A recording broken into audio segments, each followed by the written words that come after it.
Indie or AAA? Indie. IAPs or ads? Ads. Casual or strategy? Strategy.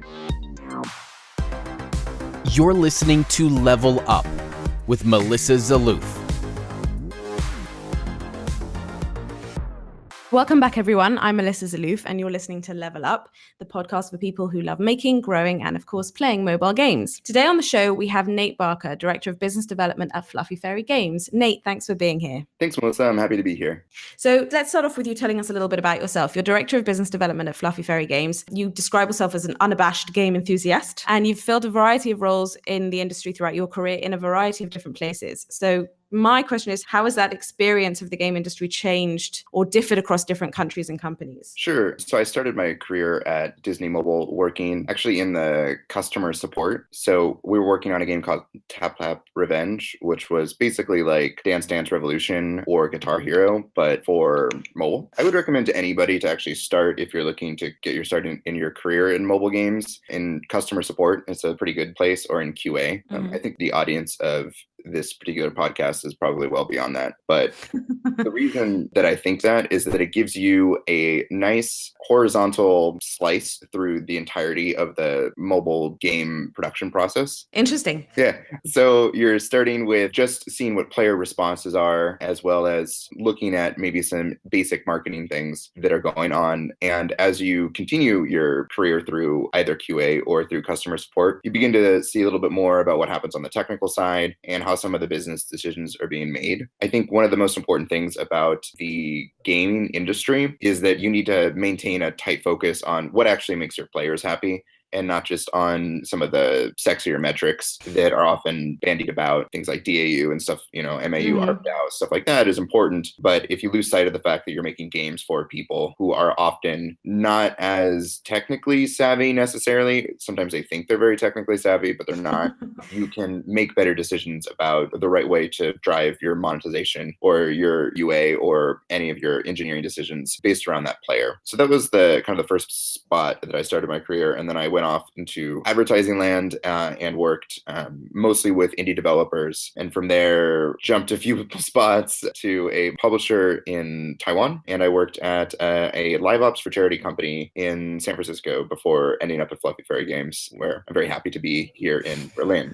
I would say that between all of the countries, particularly when it came to the game development side, there are definitely some vast differences in terms of how decisions are made. For one side of it, it's because of just the sizes of the companies and where they were in terms of their life cycle, if they were successful, if they were just starting. And to some degree, it was definitely based on the regional cultures. So a company in Silicon Valley is going to move extremely quickly. So when I worked at Disney, it was definitely in Palo Alto, which is part of the Silicon Valley area. And it moved quickly. There was not often a whole lot of documentation about what was going on. Decisions were made. It was also the early days of mobile. It was like 8 years ago. So early days of smartphones, at least, where you could make decisions really fast and work on deals that had never been done before. Brand integrations and advertising was just starting. The world of ad mediation was pretty new on both web and on mobile. But, versus something like the company I worked for in Taiwan, things took longer. I think there was a little bit more risk aversion that people felt. And also the target audiences were a little different. So in the US, it was very much like a young US focus, which was the company I worked for there. Whereas in Taiwan, we had to be very mindful of developing simultaneously for an Eastern and a Western market, which is an enormous challenge. Germany is, Fluffy Fairy Games is like splitting the difference. It's like, okay, we'll move quickly, but we are going to be conservative in certain choices. We want to make sure that we're saving our money and not making wild bets on technology or things like that, or overspending, just for the sake of it. I mean, there was a period where you could just spend as much as possible to get as high in the charge as possible because of the way that the app stores were set up back then. That was a completely viable strategy that was sophisticated for its time. And now if you did that, I think any sophisticated marketing manager or director would probably not be too happy. No.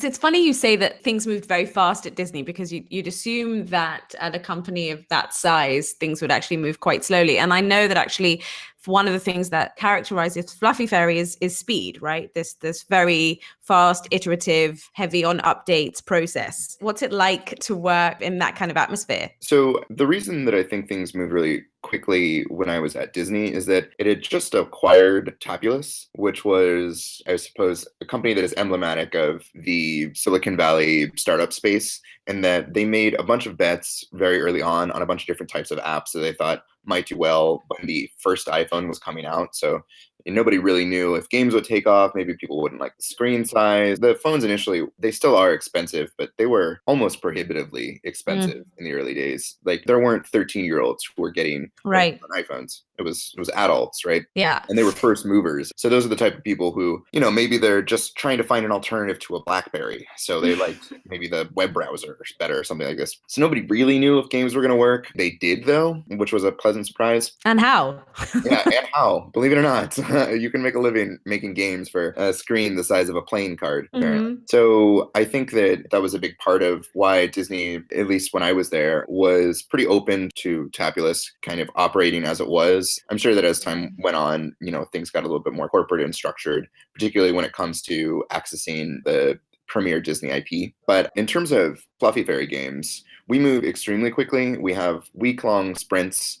So we'll do our sprint planning starting on Friday. We'll do a review of the previous week, then plan for the next week, and move as fast as we can, deliver the maximum output by the following Friday. So the developers are always working on the week of development, of course, but the game designers are always 1 week ahead, almost exactly, and the QA people ideally are just 1 week behind. That's a lot of coordination. It is. And we manage this by keeping pretty small teams and having all of the folks that need to be coordinating, talking directly to each other. So we try not to have too much upper management meddling in terms of what's going on or approval processes. So if you're a game designer and you're trying to get the next week's prototype set up or ready to go, you're talking directly to the artists to make sure that they're creating art assets for you, and also to the engineers so that they have a heads up. We also have smaller teams. So we have maybe 4 or 5 engineers, 2 or 3 artists, and 2 game designers per project. The core of it is that we're not making PC games that require 30 engineers just to do a level or something along these lines. It's small and nimble. And in fact, that's relatively speaking, or maybe traditionally unconventional for the game industry, in the sense that you came out with Idle Miner Tycoon very quickly, and then sort of the idea was getting the MVP out and then updating and iterating. I think you're on an update a week now, I think I read somewhere. Exactly. So what else has been kind of unconventional about working at Fluffy Fairy? Does the iterative process or the sprint culture filter down also to other areas like monetization or marketing? Yeah, the theory behind this is that we're trying to juggle 2 things, which are often at odds with each other. And I think it's the tension between those 2 things that actually makes this work. And the 2 things are, number one, we want to do projects that are achievable within a week. So we'll have some sort of result in some way within a week. And so that's the one side. And that's the iterative process that maybe is more familiar for people who read the Lean Startup or these types of things. On the other hand, our end goal is to do things that will have a 10x increase in the results that we're putting in, and a 10x increase in our revenue, and a 10x increase in all the different performance KPIs. So that would mean that we're not spending a lot of time, even if there's incremental revenue, say in adding a new strange ad format or something like this, or adding in things that are aesthetically pleasing, right? We're not going to do a reskin just because it feels like the art director is bored and he wants something new to work on, so he's going to do that. So we're only working on things that are going to drive a huge amount of revenue, we think. And that tension where we're trying to decide, what's the quickest sprint we can make in order to get to that long-term objective, that's driving our decisions everywhere. So that comes to the marketing side, where we focus on basically one number, which is the margins between how much we're spending in our revenue. On the monetization side, where we're looking at the average revenue per daily engaged user, right, which is the one metric we can tune to. And on the larger, more strategic level, the management team is looking at a number of KPIs that are extremely important. Obviously, revenue is one of them. We need to keep the lights on, but also we're looking at the rating. So is our star rating good? And our retention. If our day 1 retention is 70%, we're happy. If it goes down to 69% or 68 or 65, it becomes really problematic. So by just focusing on a number of key, extremely informative metrics, we can make sure that we're on the right track when it comes to that stuff. We're not crazy though. So obviously there are things that impact all of those metrics and we don't want to lose sight, right? We're looking at DAU, of course, even if it's to some degree a vanity metric, because it helps to inform where all the other things are moving. But it's not something that we want to optimize on. It's more informative rather than really instructive, if that makes sense. You're sort of saying, okay, I'm going to make a quick change and we're going to see if this works. And on the other hand, you only want to make a change that's going to have a big impact. And if that impact is negative, it's a big risk to take. So I don't know, maybe the answer is it kind of does both, but I'm curious whether this is sort of actually quite freeing as a strategy, or whether it's sort of like, okay, we're going to roll out an update, we'd better be right. Sure. This strategy does increase the risk aversion somewhat. So one thing that's part of my role here at Fluffy Fairy Games is to field a lot of the inbound business proposals that we receive. And it ends up being very much a game of saying no in as many creative ways as possible. And the number one reason that I will say no to people is that whatever the proposal is, as interesting as it sounds, or as cool as it might be to, license our game for, I don't know, astronauts or something so they can play it on the International Space Station, which I'll add is not something that we've been asked to do yet, but it sounds like it. As interesting as that is, if it's incremental, there's no way that I could get that to happen internally, and we'll just never spend any time on it. So I think that for a lot of game developers who are still struggling to find ways that they can generate revenue. For a long period, ads didn't really make a whole lot of sense for most game developers. Now I think this has changed, but ads didn't really work because they weren't generating enough money and they were sort of divorced from the design. They were divorced from the gameplay experience. It was just, oh, this is interrupting you. Of course, there was offer walls where they were kind of more embedded, but sometimes it was hard to get players over there and you couldn't really serve them the same way that you can serve up an ad unit. So for a long time, this paradigm existed where you were either a game developer who had mastered your monetization when it came to a strategy game or something, or you just happened to luck out and have a ton of users and you could serve up a bunch of interstitials really quickly or a bunch of banners, and that's how you made your money. But it was a little more hit or miss. And so there's this process, this thinking pattern still when it comes to a lot of developers where they're looking for these incremental increases to their revenue. And all of these different businesses kind of spring up around that, where it's like, okay, well, we can increase this by 2% and this by 5%. And people end up spinning their wheels trying to do this stuff. And what we found is that if you just shut that away and you only focus on the big opportunities and doing things that was more, directed towards enhancing player experience or some larger monetization impact, then it's interesting. But I guess it really depends on a developer's financial situation. Yes, as many things do. Yeah. And there's something about the iterative process that reminds me a little of Gram Games, who operate, I think, in a similar way. Do you think we're going to see a wider industry shift towards this kind of thing, with more game companies opting for sort of fast development, deployment, and then sort of measurement and update, versus spending months or even years building the perfect game before launching? That's an interesting question. And for me, the answer is really that we're just kind of on a pendulum and it's just going to swing back and forth. I think a lot of people like to point to the amount of money that you can make in freemium and say that, okay, this is indicative of entirely where the industry is going forever. And anytime somebody makes a really wide sweeping declaration like that, even if when I'm saying it now, it's a bit of a straw man, I'm inclined to think that that's not necessarily going to be true, because I look at what's going on in other parts of the gaming universe in console and PC, and there are certain types of projects that still are captivating for people emotionally that just require so much investment to actually see to fruition that I think that eventually the pendulum will swing backwards and it will again require people to invest a tremendous amount of time in the long-term development of projects. In the short term, though, I think what you said about Gram Games is probably pretty accurate, and that most developers will begin to see that they can get something out within a reasonable amount of time and just iterate on top of that for maybe more of a mobile experience that doesn't require as much depth or balancing or graphics or things like that. But long term, I don't know. I think it's going to swing. So then what does that mean for idle games? Meaning, obviously, this is the focus at Fluffy Fairy.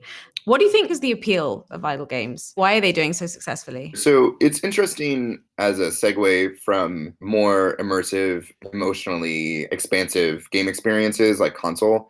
to idle games, because whereas those types of games right now, as of this moment, demand a huge amount of investment from players and from developers, both, time investment from players. So they are hardcore players. And of course, the developers have to build the universe around them. Those same players are then going to idle games where they're hardcore. The players themselves, they like to min-max all of the different stats within their game, but they want something that I think is maybe a little less emotionally taxing. But gives them this sort of like sense of control. So for idle games, there's an interesting thing that we were talking about a little earlier before the podcast. We were talking about this article by Quantic Foundry, where they discussed how the idle games scene, the demographic, is very much a hardcore game player. And I think that in order to captivate this hardcore game player in the long term, if this will continue to work, the developers who are making those idle games are going to have to build them in such a way that they can easily be expanded with more hardcore sensibilities. So by that, one thing that we think about a lot are some of our competitors. And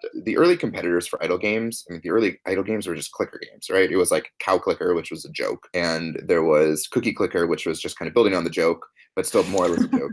And if you think about it like a horseshoe, we started at one end of the horseshoe and we went progressively a little bit more complicated until we're all the way at the end of this horseshoe, and we've just kind of bended back. Whereas the first idle games were, a parody of traditional strategy games because it was just taking out all the work for you. Now there is a lot of strategy. So I think what will probably happen is that like when we make our games, we try to make them so that they can easily be expanded. Whereas I think when a lot of people who are just getting into idle game development, they try to fix them to a certain size. A certain number of businesses that you can run on a very detailed map. And I think we're doing a pretty good job of balancing out what needs an extensive amount of balancing by the developers and what is something that the player will just enjoy seeing an increased number of, say, earnings or things like that. We're going to get a little nerdy here, but when it comes to idle games, right, you start out with like a 10 and you're increasing by magnitudes of 10 or 100 or 1,000. So you go from like $10 a day to 1,000 to a million. Eventually the numbers become so high that you have to use like placeholders that are just letters out of the English alphabet.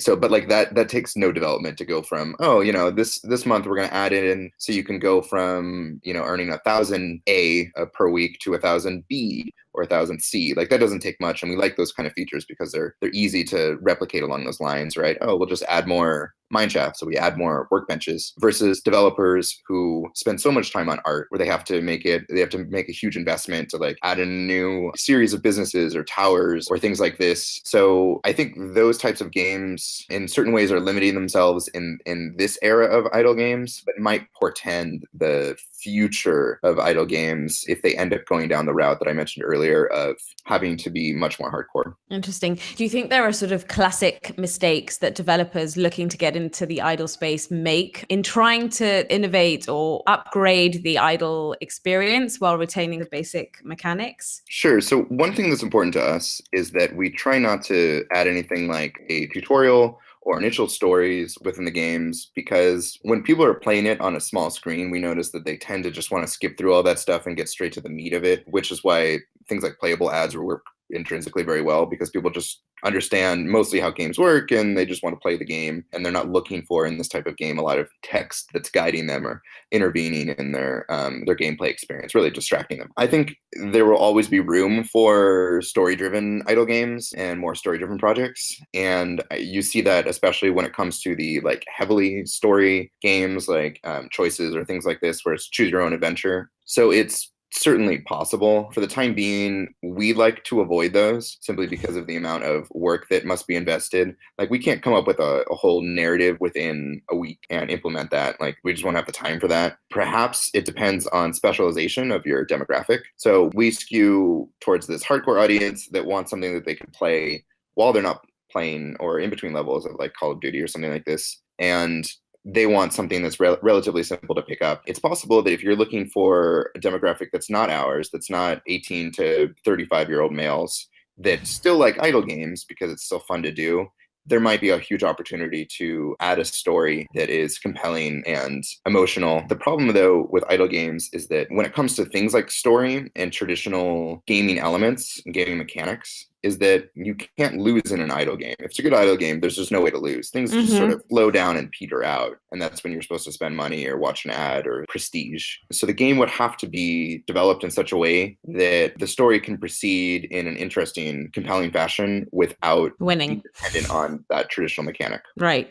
Do you think we're going to see kind of idle games get very good or very innovative in terms of features like haptic feedback or vibrations, or kind of innovate in that direction as opposed to in the more narrative direction? Yeah, I think the cool thing with idle games is that you can approach them more as a philosophy towards how to make a game and less as necessarily a roadmap or blueprint for precisely what game to make. So in that, I mean that an idle game doesn't just have to be a spreadsheet with an interface, right? Which is how a lot of idle games are. You can embed the idle mechanic where you're idly earning something into other types of genres in such a way that you can add in all these features and potentially do things in VR or AR or stuff like this. So if you have players that maybe are, interested in, like, there's good idle racing games that are out there, and those types of games might be some more of the direction that future idle games will have, and they have opportunities to add in all of these cool features. Or if you create somehow some idle choose your own adventure game, you could do things that are more immersive using some of the cool audioscapes or things that are compelling to players. I guess it would really depend on idle games making a more a bigger jump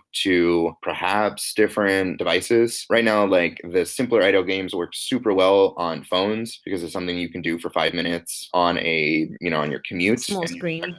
Yeah, but like if you're looking for something that you can sit down and play for 2 or 3 hours, the idle would have to be like a subcomponent of a larger, like a first-person shooter or an RPG or something like this. And that's where you might begin to see some more innovation in terms of user input or stuff like that. So I want to jump back to something you said about playable ads and look at kind of what ads work well inside idle games.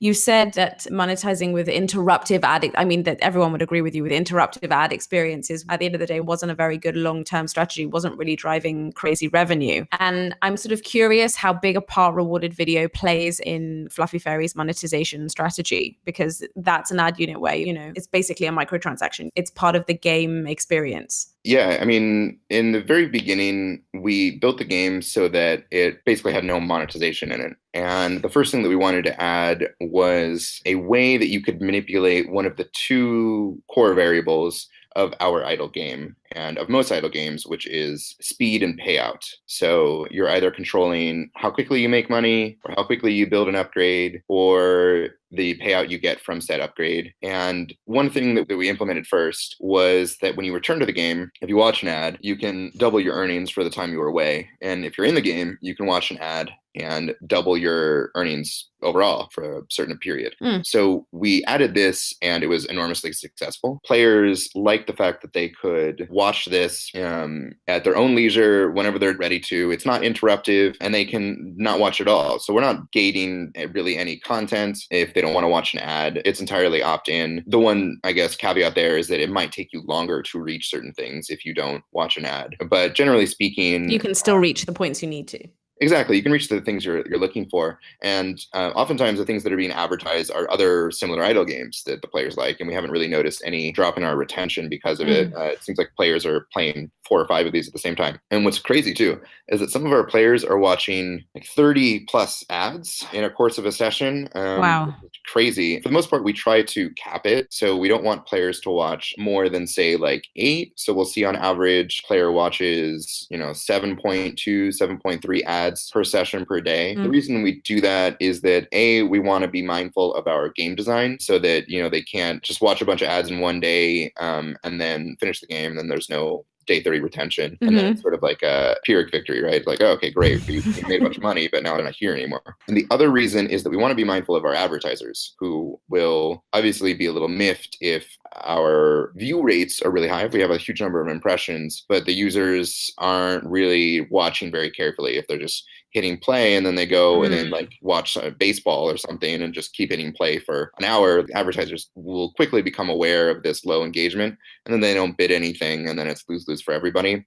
So we do recommend gating it slightly. Do you think RV works uniquely well in idle games, or in fact it's kind of more of a challenge because you're trying not to gate or cut off access to specific content, therefore you're sort of limited to kind of speed and payout? I think that rewarded video works tremendously well in idle games just because those two variables are easy to develop around and easy to monetize around. And for the players, it's also extremely easy to understand what you're doing. So I think there are problems with other types of games where you're encouraged to watch ads for a type of currency that you're going to get back, but it's not necessarily clear why you need the currency or what you're going to use it what its for. value is for you. Exactly. And that becomes a problem. Like if I'm watching a puzzle game and I can earn a few coins, like do I really need them? Like what am I using this for? I'm going to spend money in this puzzle game? It doesn't make any sense to me. The only reason I'm picking on that puzzle game is I just played a puzzle game where I was earning coins. I didn't understand like the whole point of this, and then I got bored of the puzzle game, so I started playing. So it's just easier for everybody. Idle is great because the other side of it, like we occupy kind of this torso of game types, where at the very, very bottom of games of the funnel, you have, or maybe at the top, depending on how you look at the direction things are moving, you have companies that are hyper casual, like Voodoo or Ketchup, and they're really good at just getting a ton of people to play their games, and everybody plays them. Hardcore players, casual players, mid-core players, you know, my parents, your dog, it doesn't matter. Everybody's playing these games because they require no effort to learn how to play, and they're fun for, you know, a couple days, right? Which is why they have to release a new one every couple days, but they're good at that. And that's at the very end of the funnel, you have super hardcore games that are, you know, like hardcore strategy games. They're RPGs and card battlers, games where there's just a lot of text and you're manipulating these armies that are all they exist are text, right? You know, if you think about some of the chart toppers for the past couple of years. And idle games are a really good bridge between the two of them, where players, for the most part, who are a little bit more savvy will self-select into idle games and start playing them. And it's one of the few times I think that they're very receptive because of rewarded video. They're very receptive to marketing. So they will watch games that are better suited for getting them to spend like a tremendous amount of money, which are the games that I mentioned that are at the end of the funnel, those strategy RPG type games, which is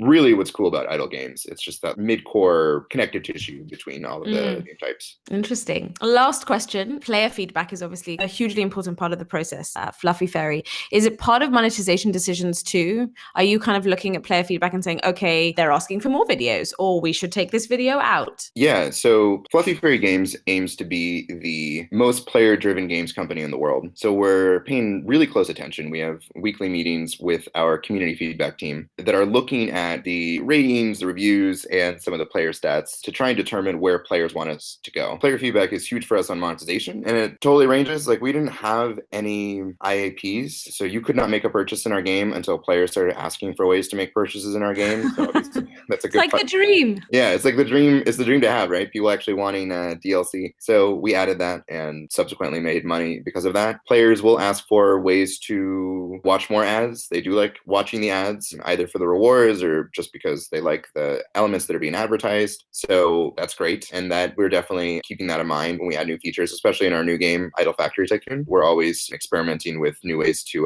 watch more ads or spend more money or things like that. And, you know, just in terms of like any of the new features we're doing, the tug of war there is between player feedback that is asking specifically for the new features that might be really fun and new features that might monetize. Oftentimes, players don't necessarily ask for things like a new bidder when it comes to how we're doing our advertising or a new back-end tech, which if our partner who does that for us is listening, nobody's asking for that, so don't worry, we're not going to change anything. But I think that it's always a challenge to see what we should be implementing there. Probably the biggest feedback that we would get that's on like the negative side is just if ads start to break, and then we have to be super responsive to make sure that they aren't broken for both the sake of the advertiser, our ad networks that we're working with, and the players themselves, who will be very vocal if ads are crashing their games or things like this. Cool. Well, Nate, thank you very, very much for taking the time to be with us. And thank you everyone for listening in. See you all next episode. PC or mobile? Mobile. iOS or Android? iOS. Super Mario or Sonic? Sonic. Shower or bath? Shower.